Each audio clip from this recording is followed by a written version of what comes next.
It's Maribel Blue with a new Maribel Blue Unfiltered. As promised, here is week 2 of The Bachelorette. And I can't wait. I've got so much to share with you. I took a lot of notes, so I apologize if this video goes a little over than what I planned. But you know what? The episodes are going to get deeper and much more intricate. There's a lot of things that's going to be going on as the weeks go on. So please bear with me and stay with me as we go through the Gabby and Rachel journey on The Bachelorette. If you are new to my channel, welcome. Please consider hitting that subscribe button and, of course, the bell notification so that you can get notified when I upload a new video. And if you are not new, welcome back.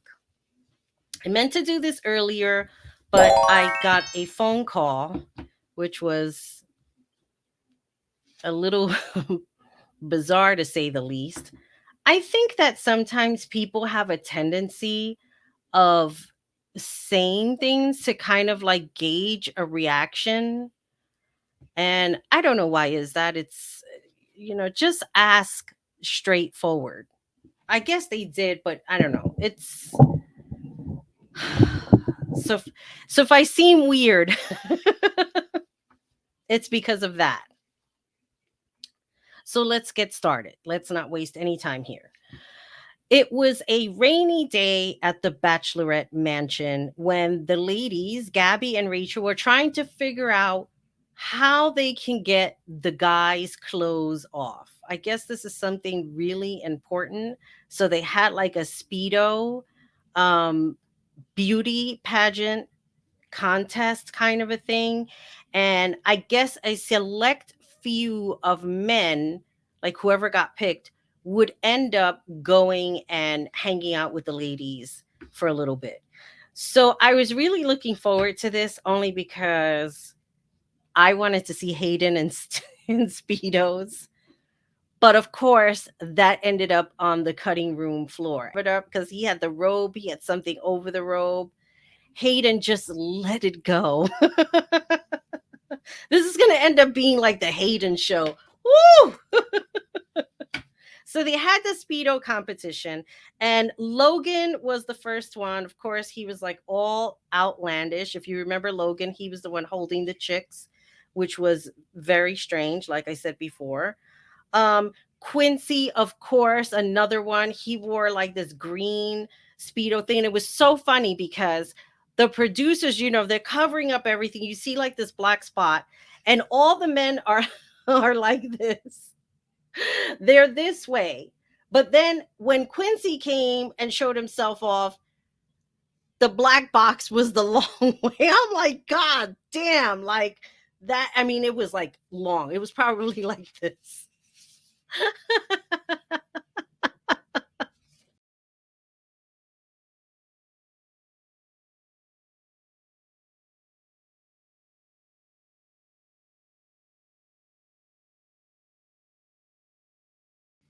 I have to laugh because it's just so funny. You know how like they talk about like black men being much more well endowed than the white guy. I beg to differ. I have to say, admittedly, a lot of the guys I went out with were white and they didn't have any issues downstairs. And the guy that I'm with now has a zero issues downstairs. Like I am totally satisfied. I'll probably cut this part out. So as the beauty pageant is going on, the meatball guy, because we have to talk about James. He goes and gets like a jar of meatball sauce and throws it all over himself. Probably the most disgusting thing I've ever seen in my entire life. It's one thing if you want to like douse yourself with like baby oil because it's oily and you can kind of just rub it all over yourself. But to put spaghetti sauce on yourself, why would you do that? And then one of the guys says, like it's already like I guess the musky smell of like men in there and they're like sweating and whatever. And then now you have the spaghetti sauce mixed in there.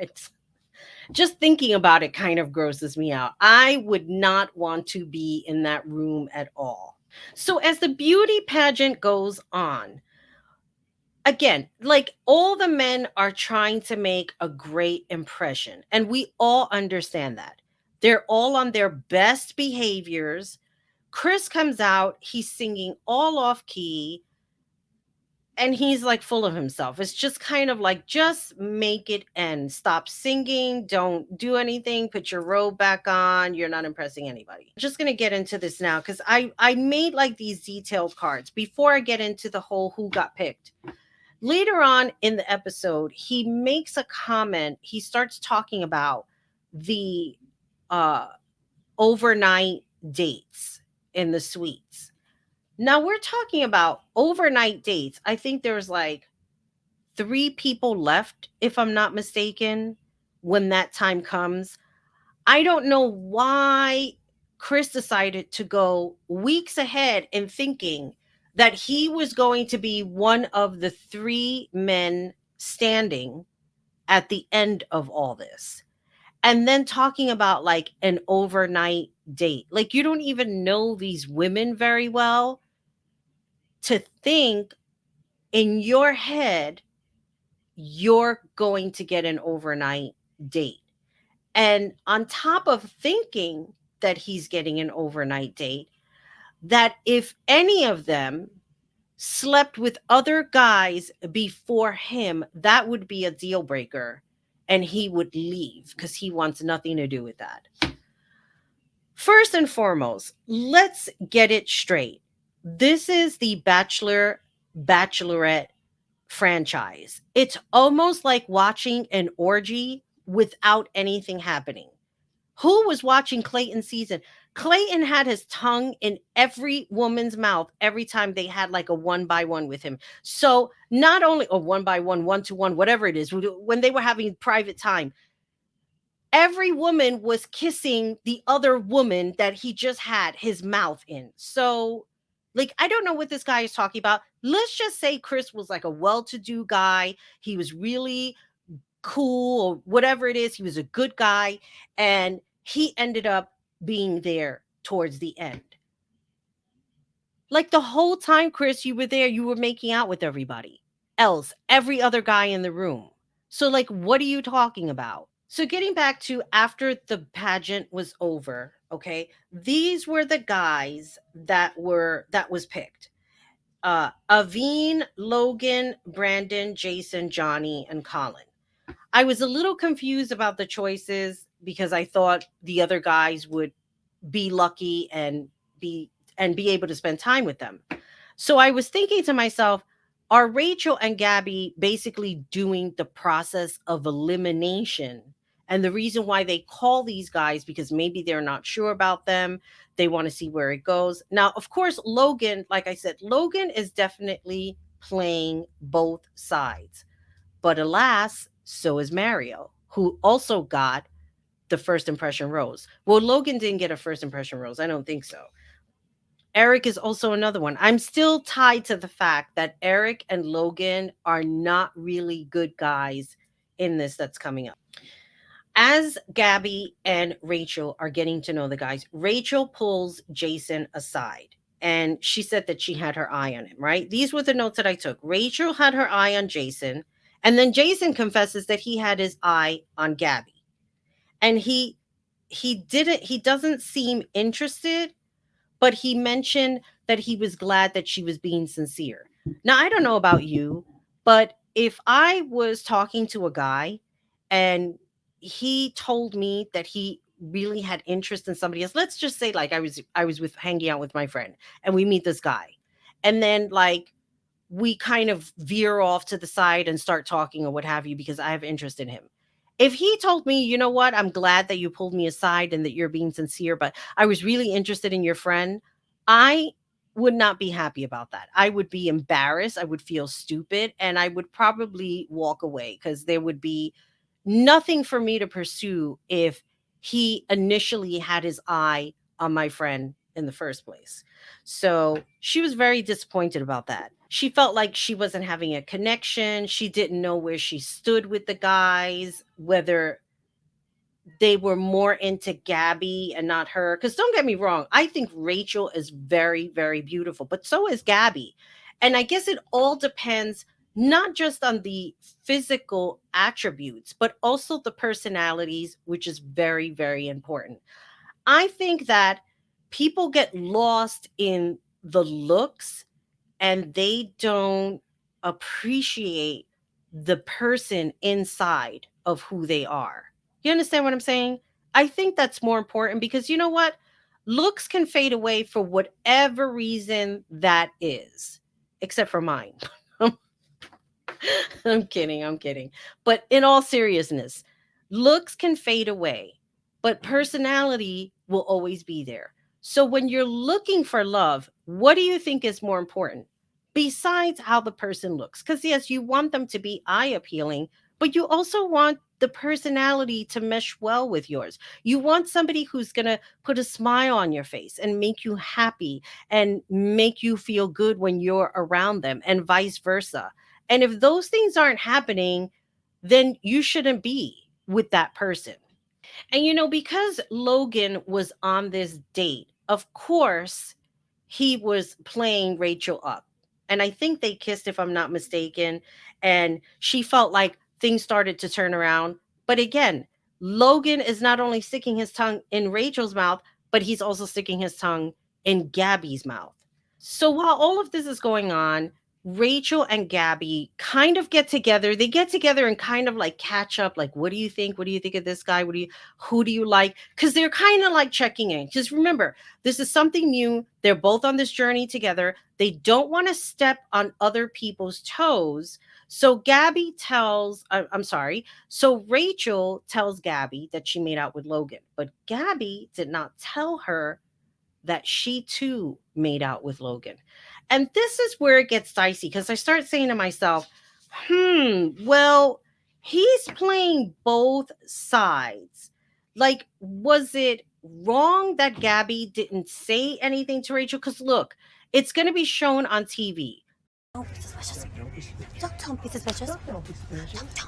Don't be suspicious. Don't be suspicious. Don't be suspicious. Don't be suspicious. Don't be suspicious. They're going to see what's going on. They're going to see what's being talked about while the cameras are recording, basically, and they're not there. So why didn't Gabby tell Rachel, hey, I made out with Logan too? Because that kind of does the process of elimination. Then you think to yourself, well, if he's making out with me and he's making out with her, perhaps he's playing both sides and he's not really being sincere. Like, what is he here for? And then at the same time, just playing a little bit of devil's advocate on the side of Logan, thinking Logan hasn't made up his mind about who he's attracted to the most. It's kind of like him wearing the flip side of the shoes and him being the bachelor. Who is he going to be interested in the most? Is he going to be interested in Gabby or is he going to be interested in Rachel? And explore both of them to find out who he wants to be with the most, who he has a connection with the most. However, in all of this going on, Logan has to be a responsible and honest human being. And guys, I know it's hard for you. I know that's hard because why on God's green earth would anybody want to be honest? It's just easier to play games, right? Just be honest and say what it is that you want. And hopefully, if Logan is playing both sides, that at some point he starts being honest. And if he's feeling it more with Gabby than with Rachel, and not stick his tongue in Rachel's mouth and say, listen, I'm feeling like I'm developing more feelings for Gabby and I like to spend more time with her. I don't want to lead you on. I don't want to hurt your feelings, but this is where my heart is leading me to. Now, of course, Gabby would have to feel the same way. If this was the case, I'm just throwing out a fictitious scenario. if this is what would happen. But of course, this is The Bachelor. So, honesty sometimes it will probably drop the ratings. We need drama, right? That's what this show is about. So, now let's cut into the one to ones. Rachel had a one to one with Jordan V. They went on a really great date. They went on a plane. It was like a zero gravity plane, and they were up there floating in the air, having a good time, making out. They go out to dinner. Now, in these one to one dates, the person has to pack up their suitcase because, in the event they do not get a rose on the dinner date, the person comes in, whoever that is, and kind of grabs the bags. The guy sees it or the lady sees it, whatever season you're watching. And everybody knows that that person is not going to come back into the house, which is also dramatic within itself. Here they are on this date. Everything is going well. The dinner is going well. He's talking about, I think he had like divorced parents and he basically became responsible for his brother and sister. And while Rachel is having this conversation with him, something is happening inside of her where she's not feeling a connection. She feels like something is missing. Now I think to myself, is this too soon? Like is she basing her feelings on fear? Like what is it? And she excused herself and walked away. Like she was like really emotional. Jordan is sitting there like he's in a state of shock. He doesn't understand what's going on, like why she felt the need to get up and go away. And it's very discerning because you think to yourself, while you're talking to somebody, the conversation is going smoothly, you're connecting, you're talking, whatever. And then all of a sudden, it just turns sideways. And then you're like sitting there like, well, what the fuck just happened? Like, what did I say? Did I say something wrong? You start backtracking in your memory about what just occurred. There lies the confusion. She comes back and she tells him that she doesn't feel a connection with him and that it's not going to work out. And she escorted him out. Now, again, here's my whole thing. In real life, because even though this is supposed to be reality TV and we're supposed to buy into everything that's going on in this show, in real life, there will be times that people go out on dates and you're having a conversation with a person and you could be having an assortment of thoughts while they're talking. And one of the thoughts could be, can I see myself with this person? Am I having a connection with this person? Would I like to go out on a second date with this person? There have been many of times that I have gone on dates and sat across a person and I knew that there was not going to be a second date. And who knows, maybe this is the way Rachel felt because I'm sure there were people saying, "Oh, well, why doesn't she give him another chance? Why did she just send him home so soon?" I believe that you have to go by your gut instinct sometimes when it comes to people and what it is that you're feeling in that moment. And I think that's the problem a lot of the times with the show is that there were too many people giving out too many roses and and I guess not really feeling that person. It was like good for the moment, but then after that the next week it's like somebody else. It's like the new flavor of the week. Now let's talk about Gabby's date. Gabby chose Nate for her one on one, and it ended up being a really great date. They had a connection. They went and did like the pool thing, not like a pool, I forget what it's called, like a hot tub kind of a thing. He talked about his daughter. They were both emotional because I don't think that Gabby has a good relationship with her mom, but she has a good relationship with her dad. She doesn't have one with her mom. And they just really, really connected on a different level. Now we'll see where it goes. He did get a rose, so he's definitely coming back. But like I said, this is all new. Yes, connections can happen very quickly, but it's what's happening week to week. What man is going to step up? What man is going to be a jerk? What man is going to show his true colors, that both Gabby and Rachel are going to feel like, I don't want to pursue anything with this person, or they just kind of come to the decision together. Because I'm feeling like, if Rachel is feeling it with somebody and Gabby is not, for whatever reason that is, like she can't stand him, or she has like some kind of weird feeling, she can't really take that away from Rachel, if that makes any sense. Now, of course, in the rose ceremony, the ladies are giving out the roses of the guys that they want to stay. That's what I'm thinking. So I'm going to go down the line on how the roses were dispersed. However, I do want to talk, I want to go back to Chris a little bit, because there were some notes that I made about Chris. Back at the house, Quincy addressed Chris that if he's invited to the fantasy suite, he wants to be first. He had made a comment, Chris, earlier in the day, that the guys were doing it wrong. I don't know what was wrong. What are the guys doing wrong that Chris thinks that he's doing right? Here were some other notes that I wrote, and I think this was something that Nate had mentioned. Chris is a control freak and condescending. He premeditated his thoughts with no condition. It's kind of like he's just really talking out of his ass. Like he's saying all of these things, but he's not hearing himself. And what I hear is someone who is narcissistic.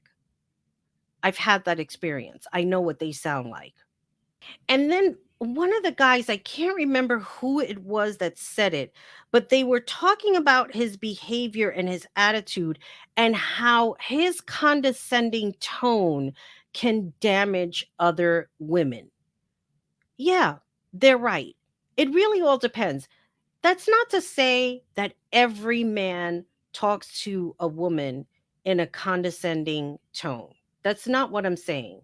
What I'm saying is that there are people, and not just men, there are people who get caught up in themselves when they're in a relationship. And then they think that they can speak a certain way, say certain things that are disrespectful and unkind, and you're supposed to be accepting of that, which is not cool at all. And this is what I was feeling with Chris when he was just coming off, well, you guys are doing it wrong. And I know I'm doing it right. And if I get to the fantasy suite, which he was convinced that he's getting to the fantasy suite, he wants to be first.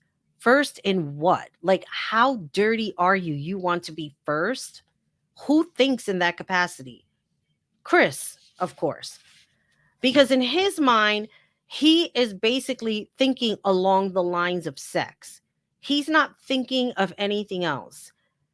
And also, here's the other thing. When it comes down to the fantasy suite, do you think that Rachel and Gabby are going to be switching? By the time it gets to that point, they are going to be developing relationships with the guys they want to be with. They're not going to be switching around. The rose ceremonies, I'm sure, are going to change. And whoever Rachel wants, when it comes down to what, like the final six or what have you, I don't think it's going to be like some kind of switcheroo. If a man turns around and says, "Oh, I really can't accept your rose because I want to be with Gabby," well, you should have thought about that like weeks ago while the relationships were developing. Because at that point, my own personal opinion, at that point, it shouldn't be that you want a rose from somebody else. You should already be in a relationship with one or the other, if that makes any sense. So, with Chris making an ass out of himself, of course, when the ceremony comes and some of the guys decided that it was best that Gabby and Rachel know Chris's intentions, the conversation that he was having with the other guys, and the things that he said just didn't come across very well. Now, if let's do a little bit of devil's advocate again. If Chris used a fictitious scenario, if he wasn't narcissistic and he wasn't into himself, and he talked about during that time, like, what would people think? How would you feel if you found out once you get to that point that maybe they slept with somebody else, how do you think that would make you feel? Instead of saying, well, if I found out that they slept with somebody else, I'm going to walk out because I want to be first. Do you see what I'm saying? There's a difference there between saying, I want to be the first one to get in, as opposed to, how would you feel if you found out she did it with somebody else? There's a big difference. This is the rose ceremony, how it all went down. And I'm going to read the guys that Gabby picked first: Jason, Eric, Jordan, Michael, Jacob, Tremine, James, Spencer, and Ethan. And Rachel's roses were dispersed as follows: Avin, Zach, Quincy, Tino, Tyler, Hayden. You know, I was happy about that. Kirk, Alec, and Mario. So that's basically it for The Bachelorette. Like I said, I want to keep this short and sweet, but as the weeks go on, it's going to be very dramatic. We're going to see a lot of stuff going down in the show, and we'll see what happens. I will also be doing a recording on Married at First Sight. I finally caught up with the first two episodes, but like I said, today is Wednesday, so the third week is now airing. So I will most likely be putting all three episodes together in a new video. And I'm not sure how I'm going to do this. I don't know if I'm just going to put the video up here so that you have two videos, or one video on Maribel Blue Unfiltered. We'll see what happens, my mood, etc., etc. I would love to hear your thoughts on The Bachelorette. Who do you think Gabby and Rachel will wind up with? Do you think they're going to be with anybody? Do you think they were able to find love in this strange journey of two people looking for that one guy that they want to be with, like separate, not one together, all three of them? Although that would be a very interesting concept, but I don't think that ABC television would allow it. With all that being said, this is Maribel Blue signing off. Be sure to subscribe to my channel. And as always, remember, be good to yourself, be good to each other, and most importantly, take care of you. Bye, everybody.